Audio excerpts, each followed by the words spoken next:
welcome to Property Question Time, where I'm your host, Candace Mummert. This is the show where you get to ask your property-related questions and have them answered by a panel of experts. Today, we're joined by Sabrina Sparkman with Coldwell Banker, Jerry Allen with Keller Williams, and John Bonneau with Elite Home Inspections. Yes. Thank you all so much for joining us today, and let's dig right in with our first question. John, what are the most common reasons for the report following a property inspection to hold up a transaction? It could be a number of things. It could be things that need to be re-inspected. Maybe the electricity was off. Maybe we need a foundation person to come out, check the foundation, or maybe even the roof. Oh, yeah. There's a number of things that could hold it up. Yes. Yes. Was that, you asked about holding up the transaction? Yes. Yeah. Well, what I found in real estate, in addition to that, is that sometimes the buyer and the seller don't agree. So the seller will not agree to the buyer's request for repairs. And that gets to be a sticking point. So it can either be a financial concession or it can be a repair list that they want done before the transaction closes. But if the buyer and the seller don't agree upon that, it can cause the whole deal to fall through during that option period. So that's a lot of negotiations, and that's what I see, either causing it to be held up, to have to extend the option period, or to have it actually fall through. So it's kind of a cantankerous time. Sure. And when you mentioned that sometimes the electricity wasn't on, Right. How does that hold up the process? Well, there's things I can't check without the electricity. Of course, the electrical itself, if the house is on a well, I can't power up the well and check the plumbing, so it affects that also. It affects the air conditioning. So it holds up the whole inspection? Yes. And then you would potentially have to come back out I do. to do that? Okay. Yes. And I try to make sure when I schedule an inspection, I always ask if it's vacant, are the utilities on? Yeah. And most of the time they are. Sure. Okay. All right, Jerry. Commercial property can sometimes have NNN as an additional factor to be considered by tenants when taking out a lease. What does that mean? What is NNN? And could that apply to residential leases as well? It means, we call it triple net. Okay. And what it usually means in a commercial transaction is that the proposed tenant will pay for the taxes, utilities, and any repairs that need to be done to the property. So basically they're almost being the owner. They're paying for everything, and the owner just says, okay, fine, I take my rent and I'm good. In a residential transaction, we don't call it that, and it's not even designated in that way. But it would be if you were a landlord and you took a contract from the buyer, and the buyer says, okay, I'll pay your HOA dues. They typically don't pay the taxes, the owner pays the taxes. And I'll pay all the utilities, and if there are any repairs to be done, we can negotiate those repairs. I'll either fix them and you can pay me back for them, or I'll say, hey, this is broken, you can pay for it. So that would be how the triple net would work in that case. So it's not actually a true triple net for residential, but in commercial it's very common.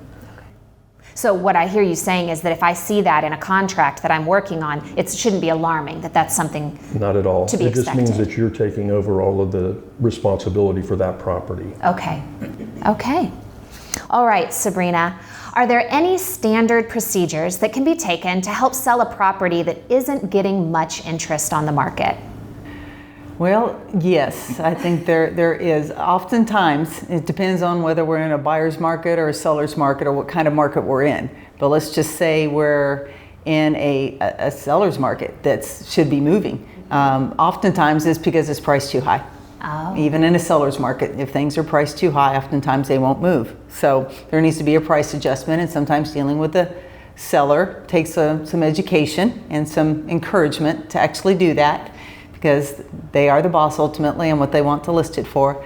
If we're in a buyer's market and there's a lot of houses on the market, maybe we need to have another open house if we already haven't had an open house. Or maybe we need to go in and redo the pictures. Sometimes the pictures aren't good enough, or they need to be updated.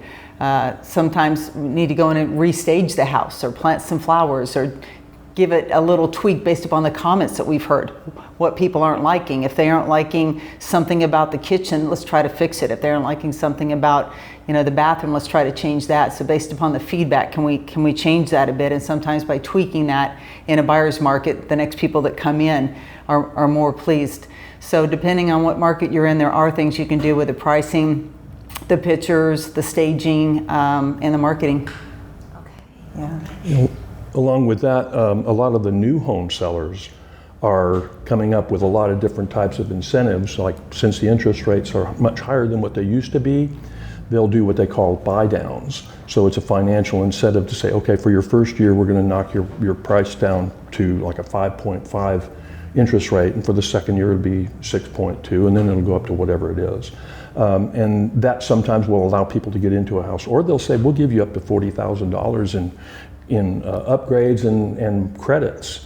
Or they'll offer realtors like Sabrina and I 5% bonus to sell us. So what that means, okay, we're going to go try to find those buyers to get to, because ultimately they want to go ahead and move their product. And once they finish their new product, the day it gets finished, they are losing money. So the good news is there are lots of ways to get more interest, and that's where your expertise comes in, because otherwise there's too many options for us to figure out where to start. Exactly. Absolutely. Yeah, okay, great. All right, Jerry, we'll stay with you for just another minute. Are there regulations regarding the size of trees that can be cut down or cleared to make way for commercial or residential developments? I hate to give the answer, it depends, but you'll see that more often than not. Some properties are in HOAs or development districts, and those may have restrictions on historical things, like a 300-year-old tree that's huge, and it may be right in the middle of a road that you want to put in, may be historically protected, and the historical committees, which I sometimes call the hysterical committees, will really dig their feet into the ground and won't budge on that. And I've seen up in Flower Mound, there was one road that they actually built the road around the tree to go through it, to be able to keep the tree. But most of the time they have clearing rights. You'll go ahead and have clearing rights. It's like, yeah, you can do whatever you want to with the property, that's fine. But if it's in a historical district, there's a lot of different things that have to come into play. Okay. Yes, Yeah. go ahead. And also, I was going to say, this was 20 years ago, but when we moved to a subdivision in Southlake, whatever trees were there, if your builder needed to cut another one down, it was $3,000 at that time to cut another tree down. Yeah. So you would have permission, but it would cost you money. That's right. So you had to be really careful about what trees you cut down, because in the city, trees are more of a commodity. And out in the county, in the country where I live now, there's not any regulations unless it's a historical area to cutting down trees. Sure. Or the HOAs. Right. Sometimes might have something to say. Do you have any other cool suggestions like the going around the tree? Have you seen anything else where you can't move the tree, but you still want to get your projects done? I've seen a house designed, and they actually cut this piece out of the roof and built it around the tree so that they didn't have to cut the tree down. The house? The house You've was seen built around the tree. Yeah, it happens. It's pretty cool. It's fun. What about, do you have to worry about the roots of those trees and things like that, even when it comes to an inspection? How does that play into all of those decisions? Absolutely. I'm not a big proponent for removing trees, but if they're really close to the house and certain types of trees can cause more damage than others because of the roots, yes, it can cause problems, foundation issues. The roots can get into your septic system. Oh. And cause problems. They're looking for water. Yes. And yes. And how is an inspector the person that would help us to know those things, or who are the experts on that? I do note large trees next to a house in my reports. Okay. Like I said, I'm not a proponent for removing trees. Sure. But I always recommend, if it's a really large tree, to have somebody come look at it and possibly remove it. Sure. Okay. Well, thank you so much for all of this information already. We're going to take a quick break. Stay tuned, and we'll be right back to answer more of your property-related questions. Whether you're looking for a lakeside or hillside home, or a piece of property that is ready to build on, Possum Kingdom Lake is the place to be. As one of the most beautiful and tranquil areas in North Texas, Possum Kingdom Lake offers far more than just space and scenery. It promises a way of life that many just dream of. I'm Sabrina Sparkman, and I have lived at Possum Kingdom Lake since 2013, so I know how rewarding life here can be. I look forward to seeing you here. Be confident in your next real estate purchase by hiring Elite Home Inspections. Since 2016, we have performed thousands of quality home inspections to give you a state-licensed, professional, unbiased, and honest evaluation of your biggest investment. During the inspection, we are systematically checking and testing the different systems of the home. Here at Elite Home Inspections, we love what we do. We also love to offer hero discounts for our veterans, first responders, and teachers. Please call or text us anytime for your next inspection. Howdy folks, I'm Jerry Allen, Global Realtor with Keller Williams Brazos West. I am your go-to guy for all things real estate. Whether you're looking for a piece of land or a large ranch, first home, next home, dream home, or your last home, I can guide you through the process till we find what you want. It's service like that that's kept me a top area producer for many years now. For more information, visit me online. Remember the name, Jerry Allen. Let's fulfill your next dream together. Welcome back to Property Question Time. I'm your host, Candace Mummert, and today we're joined by Sabrina Sparkman with Coldwell Banker, Jerry Allen with Keller Williams, and John Bonneau with Elite Home Inspections. Again, thank you for being with us today. We're going to jump right back into the questions, and Jerry, the first one's for you. How easy is it to get permission to convert a commercial property into a residential property? You would think it'd be pretty easy because it's just a matter of rezoning, but it's not that easy. You have to go to the city and the county or any authority that's in the area that you're talking about trying to get that zoning changed, and you have to apply to the Planning and Zoning Commission to have it done. The problem is in the designation of the property itself.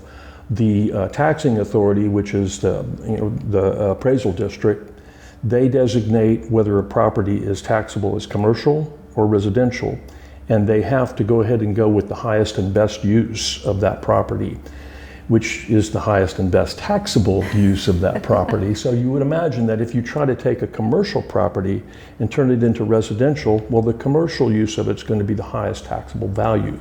So they're real resistant. I won't say that they won't do it, and there have been some that have happened here lately. But moving it from commercial to residential, they really don't want to try to do that.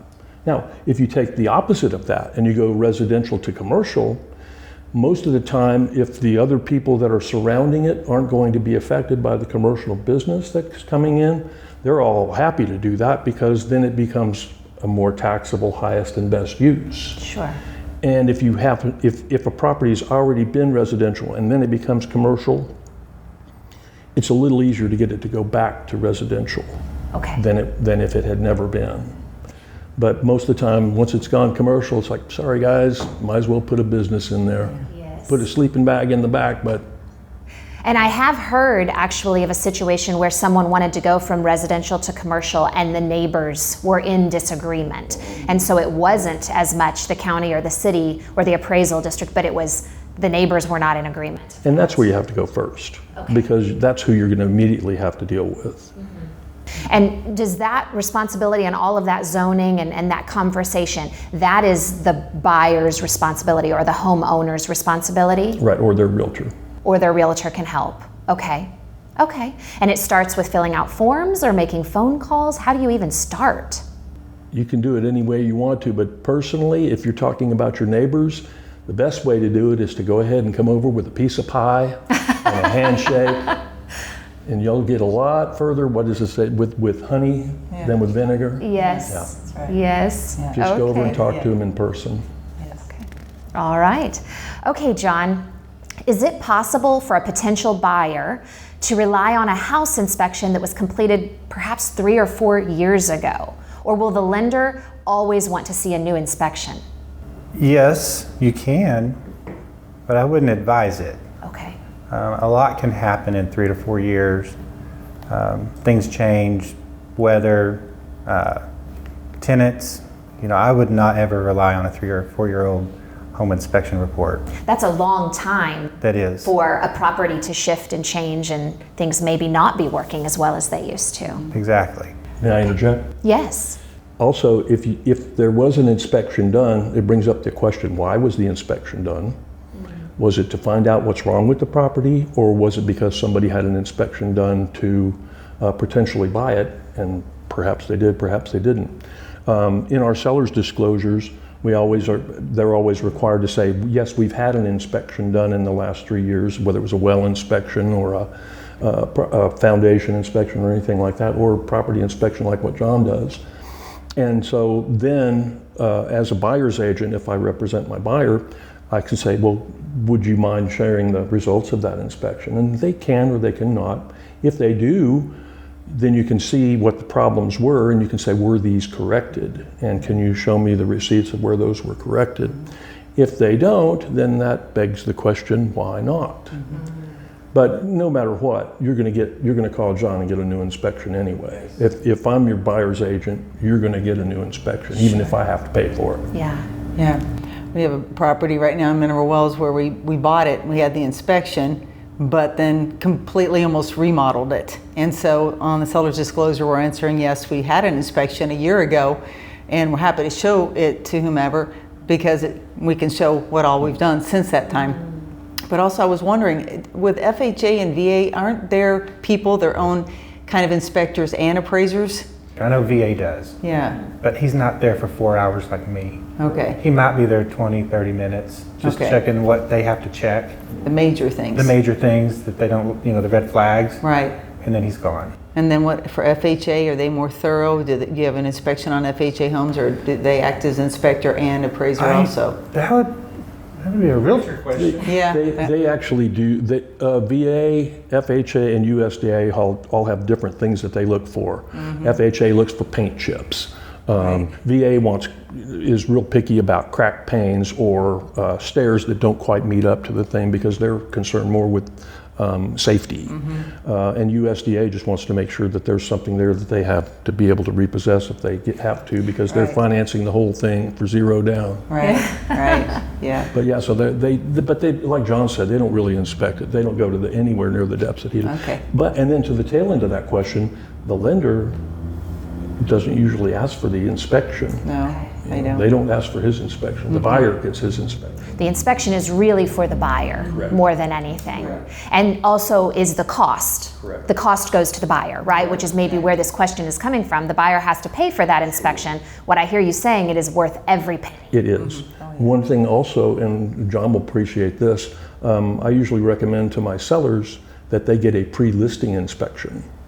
So that, and I call it price reduction insurance, because if I know what's wrong, if I get John, he comes over, he's going to go, this is what's wrong with your property. I can choose to fix it, or I can choose to not fix it. But it's a lot cheaper if I fix it, because if there's a plumbing leak under there and it's maybe just a couple of drips and it might cost $50 to have a handyman come fix it, that's a lot better than if he comes over and says, hey, this thing is messed up, and he goes ahead and gives it to the buyer, and the buyer says, I don't know what's wrong with that. I'm going to make sure you get that done by a licensed plumber. All of a sudden that $250 went up to $1,000, or they want $1,000 off of the list price. So the $300 or $350 that I paid John is price reduction insurance. So I know exactly what's wrong. Now, if we go get one of those and we do everything, another inspector is going to find something else wrong. They always do. No offense, you guys are good like that. We see things different. Right, exactly. Some inspectors are really focused on, say, foundation and structural, whereas I may be more electrical focused. Yeah. So yes, we all see it a little different, but we all pretty much see the same thing. We should. Bottom line, get one. Yes, right. Bottom line, get one. Absolutely. All right, Sabrina, after buying a piece of land for residential development, how long can it remain dormant before work starts? And again, that depends on where you're buying the land. Where I live in my development, people buy land, and then they never have to develop on it if they don't want to. They can just have the land. So there's no time frame to ever build on that piece of property. But other developments, there might be a 2-year requirement that you start building within 2 years. Another development might be you need to start building within 6 months. And some developments determine what builder you have to use. Some developments have their own builder or a list of builders, and others have no requirements other than the Architectural Control Committee. So make sure that wherever you do buy a piece of land, whether it is in the county or in the city, that you know exactly when you need to start building, when it has to be dried in by, and if you have to use a certain builder. Okay. And how big it has to be, because they Right. have minimum size requirements. Yes. And when you say different developments have different rules, are those usually linked to an HOA? Usually. Okay. Yeah. Yes, because if you buy a piece of land out here in the county, Parker County, Alabama County, Erath, all these counties that we're representing here, if it's a non-developed land, then a lot of times they don't care if you ever put a house on there and what size it is, or if it's manufactured or barn dominium, etc. But in most residential places and those with developments, there are those requirements. Okay. And that's good information to have before the purchase. Yes. So that you know it meets your plans. Oh, yes. All right. All right. Jerry, in the event of a historic property being bought and then found to have been built on poor foundation or having foundation problems, how would the relevant authorities deal with that issue or the work that needs to be done?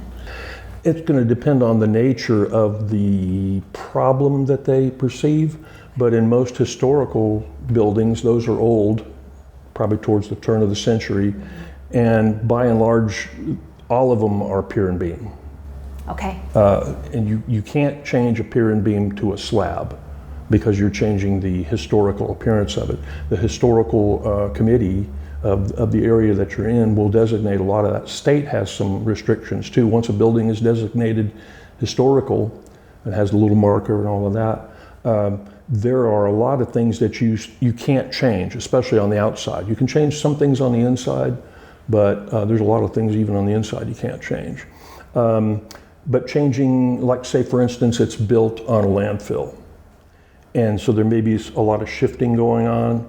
You're going to have to get an architectural and an engineering report of the soil underneath it, and you may have to inject concrete underneath. May even have to use cable piers, which is a different type of foundation thing, but you can't put slab underneath it.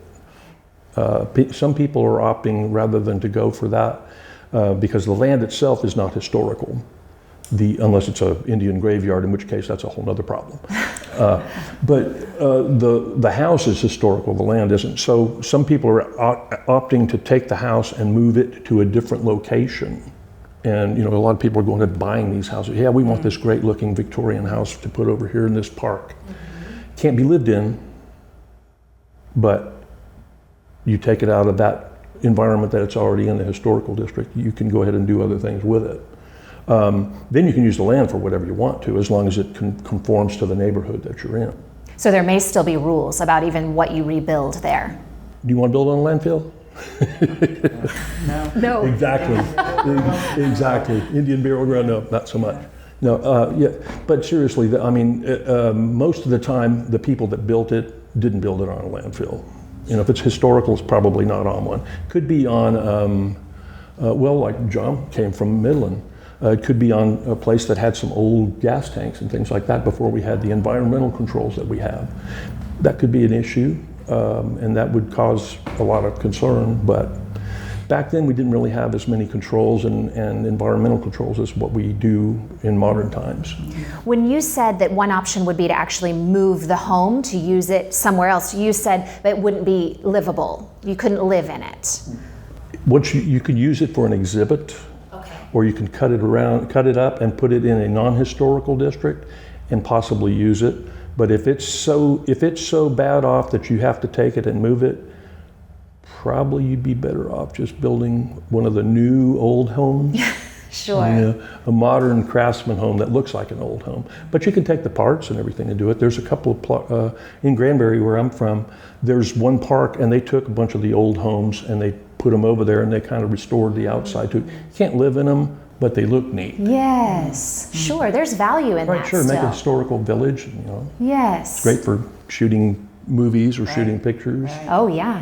Well, thank you so much. Sadly, we're out of time for today, but thank you so much for all of the expert information that you've shared, and thank you for joining us. Keep those questions coming. You can submit your questions through our website at PAX180.com, or you can email us at pqt@PAXTelevision.com. Again, thank you so much to our experts for spending time with us today. It's such valuable information, and we'll see you next time. Thank you.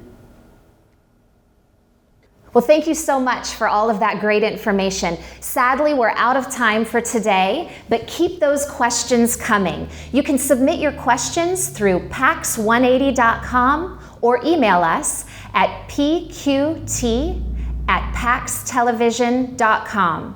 And I want to say a special thank you again to our special guests, Sabrina Sparkman with Coldwell Banker, Jerry Allen with Keller Williams, and John Bonneau with Elite Home Inspections. Thank you so much for all of your time, and we'll see you next time.